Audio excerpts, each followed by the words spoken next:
আল্লাহ যখন কাউকে ভালোবাসে তখন তার শরীরে 4টি নিশানা পাওয়া যায়, অর্থাৎ 4টি আলামত যদি আপনার শরীরে থাকে মনে করবেন আল্লাহ আপনাকে ভালোবাসে। 4টি নিশানা। 1 নাম্বার হচ্ছে যাদেরকে আল্লাহ তাআলা দ্বীনের সঠিক জ্ঞান দান করেন তাদেরকে আল্লাহ তাআলা মহব্বত করেন। নাম্বার 2, দ্বিতীয় নাম্বার হচ্ছে যারা বেশি বিপদে পড়ে আল্লাহ তাআলা তাদেরকে মহব্বত করেন।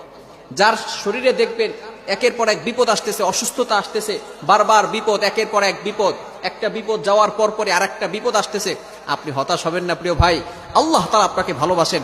এই কোটি কোটি মানুষের ভিতরে আল্লাহ তাআলা আপনার প্রতি ফোকাস করেছেন, আল্লাহ তাআলা আপনাকে ভালোবেসেছেন বিধায় আল্লাহ পাক রব্বুল আলামিন আপনাকে বিপদ দিয়েছেন। মনে রাখবেন নবীদেরকে আল্লাহ তাআলা বিপদ দিয়েছেন।